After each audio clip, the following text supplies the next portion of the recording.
So start to think about, what are the little things you can do to romanticize your own life? How can you start to cultivate a gratitude practice to truly see all of the things that you have to be grateful for in your own life right now?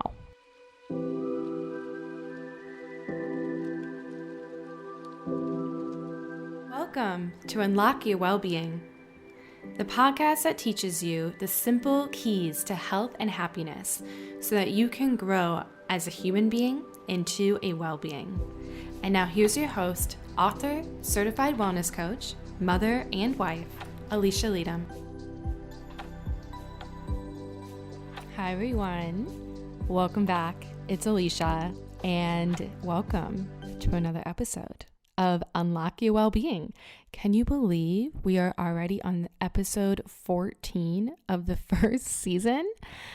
It's been a really fun journey so far, and I'm enjoying making these shows for you, and I hope that you are all enjoying them as well. I can see many downloads and many people listening. I'm starting to have some of you reach out to me and let me know that you're getting a lot of good value from the show. So thank you so much. It helps me to get feedback from you guys of what it is that you're digging, what you're liking, and how it's helping you, because that helps me to have a conversation with you guys. So if you are tuning in for the very first time, welcome. And if you have been a regular listener so far, I would be so grateful if you would be open to leaving us a written review, so that if others are wanting to maybe take some precious time out of their day to download and listen to the show, if they read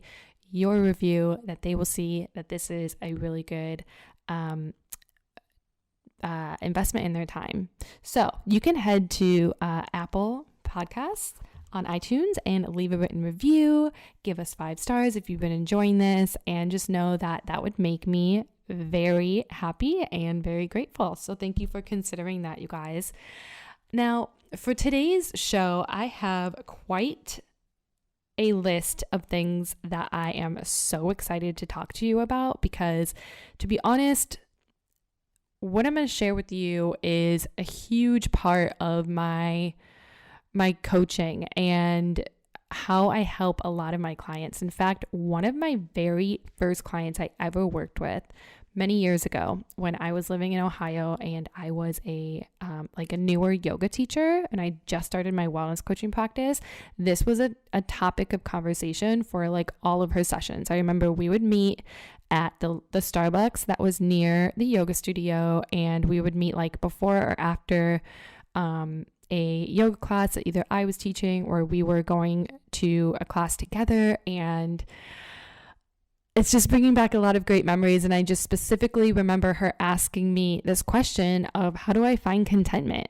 Like, how am I able to feel content in my life? And so we're going to be diving into how you can do that, or what I like to say, how to fall in love with your life. No matter where you're at in your life, what stage you're at in your life, I promise you're going to get something really valuable out of today's conversation. And you're going to take something really great from this, is my intention, because not only do I share this with a lot of my clients, but I live this day in and day out constantly. This is something that's really near and dear to my heart, is to really live a life of deep satisfaction, to really live a life that I love. Like, I want to be in love with my life. Okay. That is like just so important to me, because this is our life, right? It's happening right now, and I want to love it. I want to wake up and just be in love with all of the great parts of it and all of the sad parts of it, and just like be in it, right? I want to like feel alive and enjoy my damn life. And I want you to do the same thing. And so the things I'm going to share with you are some really important practices that, if you want to love your life, which if you clicked on this episode, you probably do, they're just so important and they're vital, and you will get so much out of this. So before I dive into the content, just a little background, life update, what's going on my end. So many of you know that I am releasing first book next week, almost a little over a week after this episode will be coming out. And at the moment, I am just in the very final stages of the book, of getting the copy here, the physical copy in the mail, and just kind of looking through and making sure everything is good to go with all of my my team who's kind of helping me with it. And it's honestly just surreal. I think that's the only way to put it. It's like I feel all of the feelings about it. Like I feel excited, I feel scared, I feel nervous, I feel anxious, I feel just so ready to release it into the world. And it's just I'm just so excited, you guys. So that's kind of what's going on here in the back end of things. And the next episode, the book will be available for you to purchase on Amazon. I know. So if you want to get on the book launch list, you can head to alishaleytem.com and get on that so that you will be the first to get the link to grab the book if you would like. Or you can wait until it's out and I will be letting you know every single podcast. So the book is called The 6 Gold Keys to Wellbeing. It's a guide to unlocking a happy and healthy life. It is my own framework to well-being that I designed and developed over working with thousands of people over the last almost decade of what I have found to what makes up a well-being. Okay, what is the foundation for you to build upon having a really high level and sense of personal well-being? And so these are practices that I teach day in and day out in my wellness workshops and my coaching and my courses and my retreats and my experiences. And I embody it. I live it. I am it. And so this book is truly my life's work all into one. It's like a resource guide. It's inspirational. It has affirmations and guided meditations and just so many incredible resources that will help you to change your mind around how it is you live and how it is that you take care of yourself so that you can really truly be a ripple of well-being in the world. Because one of my core beliefs is that if we want to change the world, we have to start by changing ourselves. Because what is the world made of? The world is made of people. And if we want more people to be happier and more people to be healthier, then we start with one person at a time, because one person adds up to multiple people. And so there's a quote that I have had in my email signature for I think almost a decade now. The quote is by the poet Rumi. Yesterday I was clever, so I wanted to change the world. Today I am wise, so I am changing myself. Okay? So when you start by changing you, you are then changing others around you, and you are then creating a ripple of change into the world. And I deeply, deeply, deeply, deeply, deeply believe that we have to start with ourselves and one person at a time. And that is how we're going to change the world and create a more beautiful world that we all want to live in. It starts with you.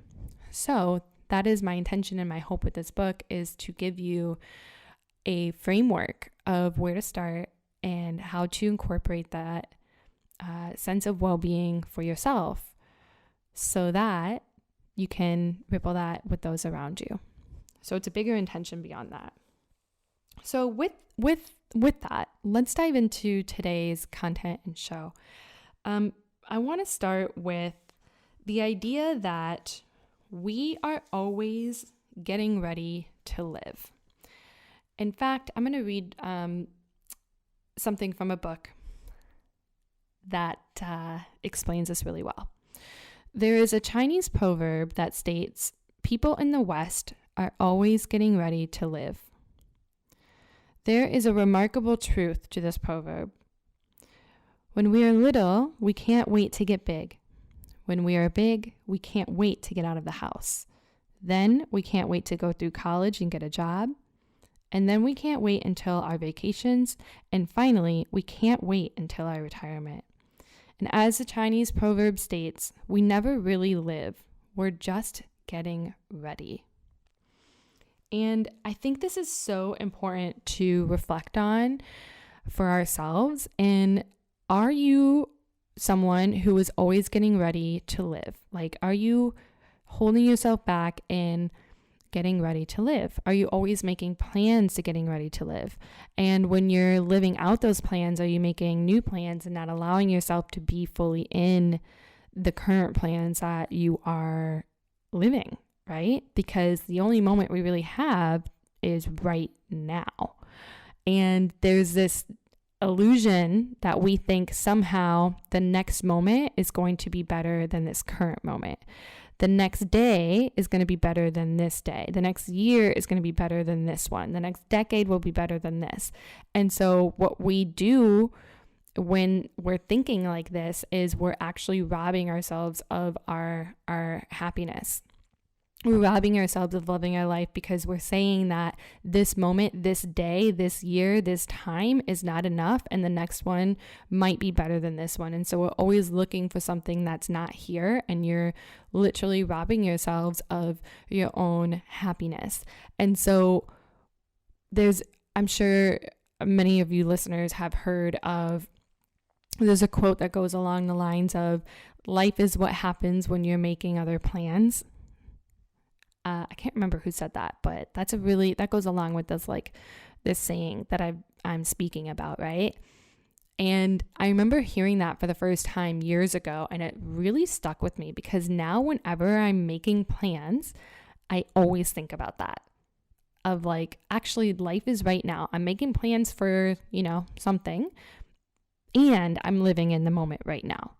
And so I think even just having that like little tweak and that little sense of awareness is really important to recognize that it's all happening in this moment.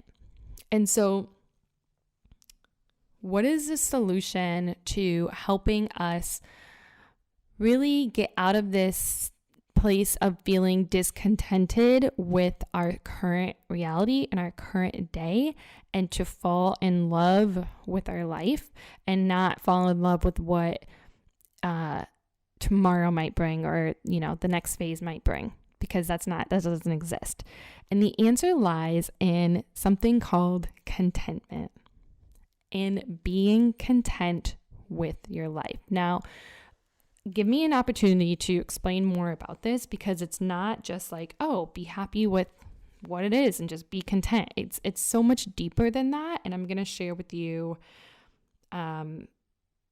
how and what that means. So I want to give you a little bit more of a background.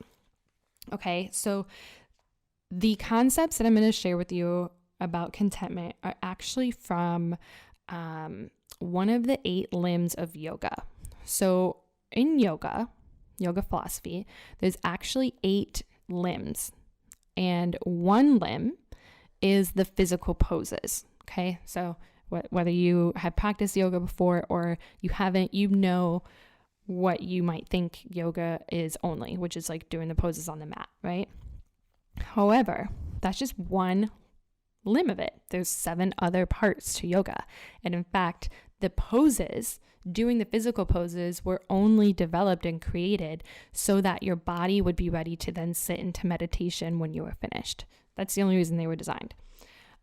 So the first couple limbs of yoga, before you even get to the poses, which are called asanas in yoga philosophy, is called the yamas, which is the first limb, and the niyamas.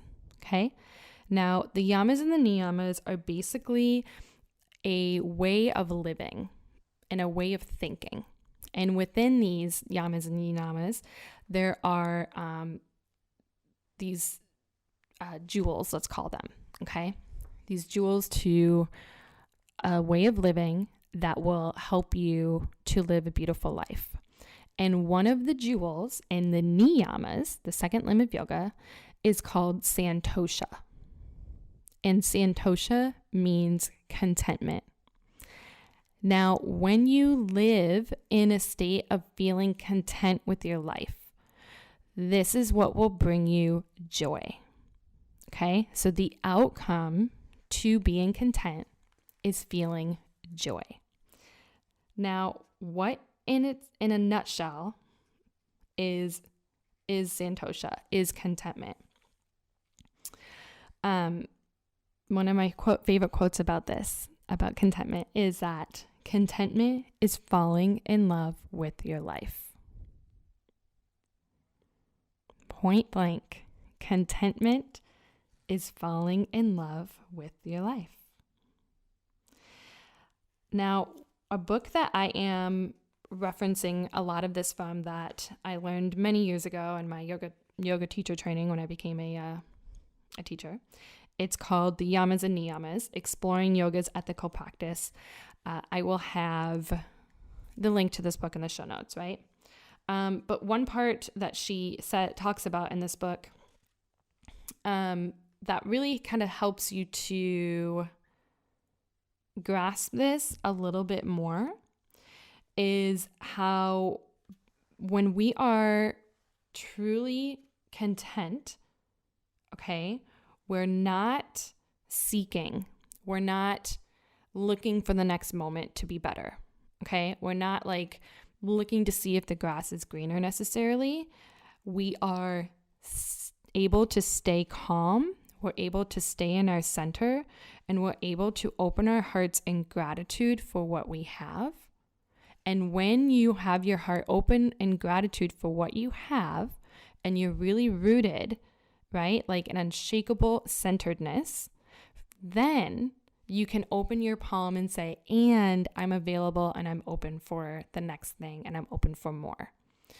The problem is when we skip that part of finding your center, of being unshakably centered and stable and content and grateful. If we skip that and you go right into the I'm ready for more, give me more, take me to the next level, let's do this next thing, next year's better, tomorrow's better, this next job is better, this next client is better, that's when you are completely pulling yourself out of your contented life. And so I challenge you to really dive into this concept of just thinking about how can I fall in love with my life even more? And one way that you can do this is by wanting the life that you have. Okay? I want you to want the things that you have. What does this mean? This means to want what is in your reality. Okay? So if you have a family, whether you have, your partner or you have kids, want that. Like, oh, I'm so glad. Like, I want this. I'm so grateful. This is something that I love so much, right? Want the things that you have. That will help you to really fall in love with your life. Look for the little things that make up the bigger part of what it is you love about your life each and every single day. So what are some practices that you can do to fall in love with your life and be more content with your life, while at the same time being open and available for more, being open and available for the next thing, being open and available for limitless possibilities and opportunities that you need when you're in this state of not that you need, but that you are available to be truly open-hearted to receiving when you are in this state of true contentment for yourself and your life and you, right? So the first thing is to be someone who practices gratitude. Now, this is something that I write about in my book, and the gold key of mindfulness is practicing gratitude. And what's really interesting about practicing gratitude is that people think that they're grateful just because they are. But that's not true. We have to actually work at being grateful, because gratitude is an ongoing practice. It's something you have to maintain. It's something you have to work at. It's something you have to nurture, what it is that you are grateful for. Because if you don't do that, our minds automatically go into what's wrong, what's not working, what is, not there, and not working for us in our lives. And the reason for this is, I think I've talked about this in a past episode, but our minds automatically go to the negative and the things to be fearful of, because this is it's a mechanism, a safety mechanism from us as humanity, right? Just trying to keep ourselves protected from the wild and to not be eaten by predators. So you'd have to literally look around and make sure that you are safe. However, in today's day and age, we have to work to kind of reverse that and to really develop that side of our minds that is looking for things to be grateful for, that's looking for reasons to feel safe, that's looking for things that we are happy for in our lives. And so it's something you have to work at day in and day out. And one way to do that is by keeping a gratitude journal, or by listing the things you're grateful for every single day.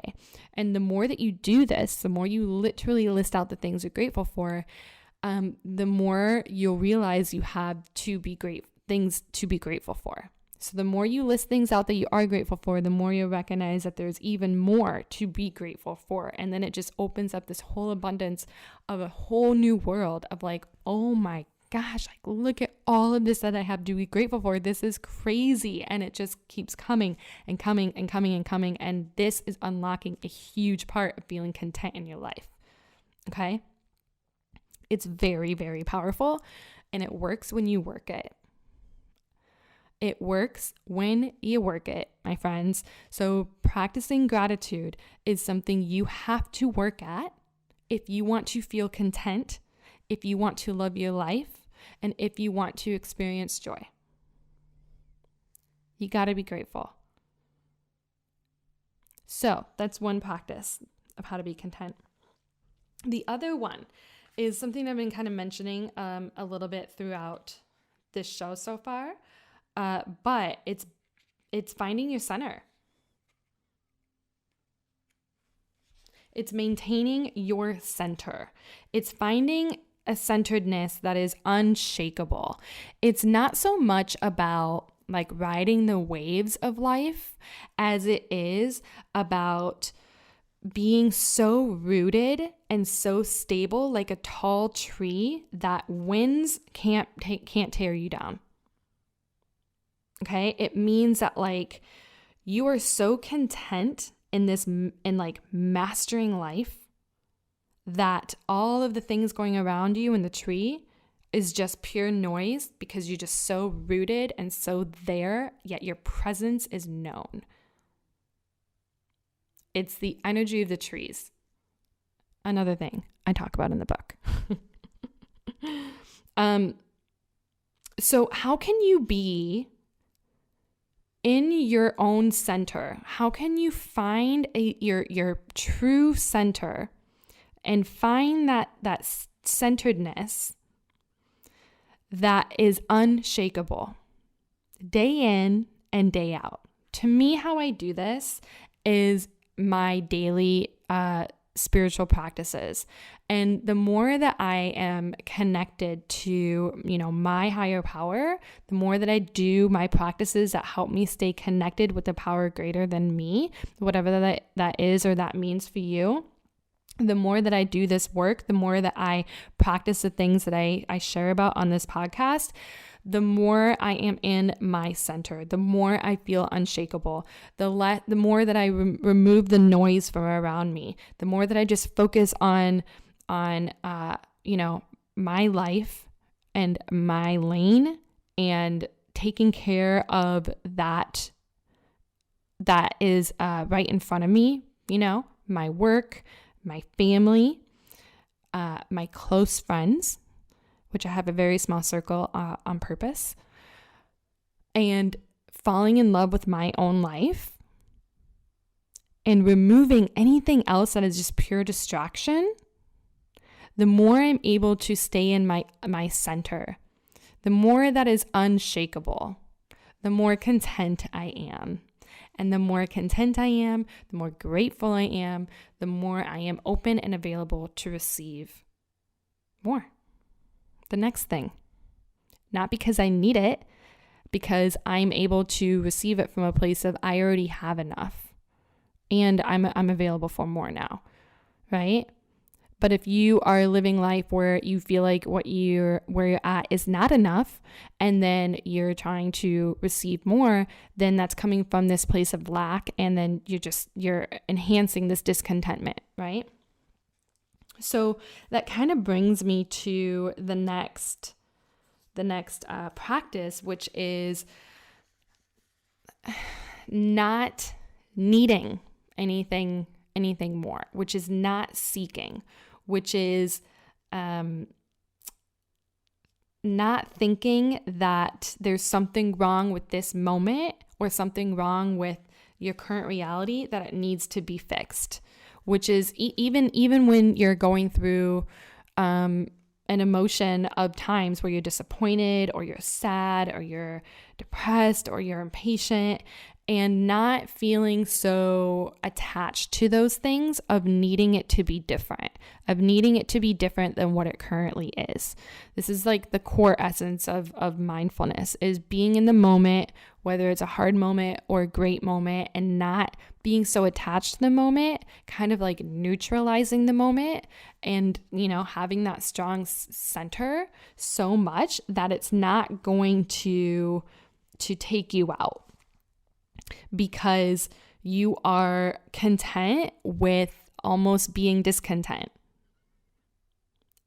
When you're able to find that place of like, you know what, this is happening right now, and it's not a great thing, from the outside or objectively.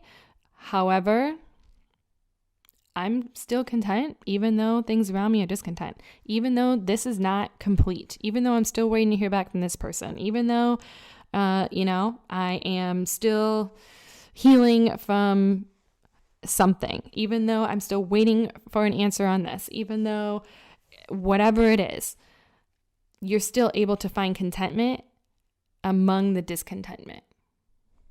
Because you're not seeking for something to be fixed. Like the moment is perfect as it is. There's perfection in the imperfection. It's all good right here and right now. The reason that we miss contentment is when we are trying to do something in the moment to fulfill an expectation of something we think would make the current moment better. So for example, working out, right? If you're working out or moving your body with the expectation of I want to look a certain way, or I want to lose a certain amount of pounds, and that's why I'm doing it, instead of for the pure joy of moving just because it feels good or to celebrate your body, then this is a way that you're missing out on the contentment. You're not going to feel content because you're seeking for the thing. You're seeking for the next thing. So it's kind of like this beautiful paradox of not seeking and being okay with the current moment and being grateful for what it is that you have. And so to put this in a little bit more practical terms, okay, I challenge you to start thinking about how can you romanticize your own life. When you're in those moments of feeling like the moment isn't enough and you're thinking about something else that would make you feel better in that moment, see if you can recognize what that is and try to incorporate some of those things into your life now, and recognize that you always have the opportunity to turn your life into the life that you love by romanticizing every moment right now. Okay? So your home, let's just take this as an example. You are living in a place that you know you don't want to stay forever, and you're trying to find a new home to move into, and you just can't wait until it gets done because you feel that once you get into this new home, then you'll feel so much better, and then things will work out, and then that's when you're just going to feel so much better when you're there, right? And you think about all the things you're going to do when you get into the new home, and how you're going to let yourself feel when you're in the new home. But Santosha, contentment, is how can you find gratitude and romanticize your current home right now? How can you allow yourself to feel and do those things that you want to in your new home, knowing that you're eventually going to get there and you're open to that, but also enjoying and loving on your space right now? Is it taking a little bit better care of it? Okay. Is it choosing to look for what you do enjoy about it right now, instead of just completely focusing on all the things that you don't enjoy about it? Are you able to change up a routine that you want to do in the new home right now? I hope this is making sense. Another way to think about this is, let's say you love going on vacation. I mean, who doesn't, right? It's fun, it's exciting. And one of the best things that you love about going on vacation is having a walk around the block from your Airbnb or on the resort that you're at with your coffee while the sun is coming up in the morning. It's like one of your favorite things. Who says that you can't do that in your own home? Why can't you go for a walk with the sun rising and your coffee and treat that moment from your own home as if you were to treat that moment when you're on your vacation? How can you romanticize that then? How can you do those things and be grateful for what it is that you can in your own home? Why can't you do it there too? So start to think about, what are the little things you can do to romanticize your own life? How can you start to cultivate a gratitude practice to truly see all the things that you have to be grateful for in your own life right now? Not after you get the next thing, literally right now. Because I promise you, the things that you have right now, you used to pray for, and you have them. And so give yourself the opportunity, the gift, the true gift of recognizing, seeing, and acknowledging and feeling the gratitude for that. Lean into the Santosha, lean into feeling content, lean in to falling in love with your life. Give yourself permission to fall in love with your life right now. Your whole world will change when you do this. Try not to seek so much for the next thing. This doesn't mean don't plan. This doesn't mean don't have goals. It's by all accounts the opposite of that. I want you to still do those things, but you have to feel very centered first. You have to get really rooted like a tree first. This is why in my chakra course, I have you work on your root chakra first. You have to be grounded. You have to be unshakable. You have to find your center. You have to find the contentment in who you are and where you're at right now, so that then you can move on to the next, so that then you can be open to receive. So my loves, let's all fall in love with our lives just a little bit more and just beam joy from inside. Inside, nothing outside of you is going to give you that joy that you're looking for. You can only access it from the inside. But this is actually very empowering because you have the power to change it. No one can do it for you. It's you, baby. And if you're still listening to this episode, I know you have what it takes to do that. It's literally a decision. Don't seek for happiness, be happiness. Become it, right? It's not something that you can chase. It's something that you are. It's something that you become. It's something you choose. And you can do it. So thank you so much for tuning into this episode. If you're enjoying the show, I would love it if you would leave us a written review and give us 5 stars. That would be so amazing. If you would like us to find a way to work together, you can head to AlishaLeytem.com and check out my professional service offerings at the moment. I do have a digital course that you can take on the chakras for your own like self-study, if that's something you're interested in as well. And of course, get ready for the book coming out. It's going to be available on April 29th, 2022, and I just can't wait. So thank you for being here on this journey with me, and I will see you next time. Namaste.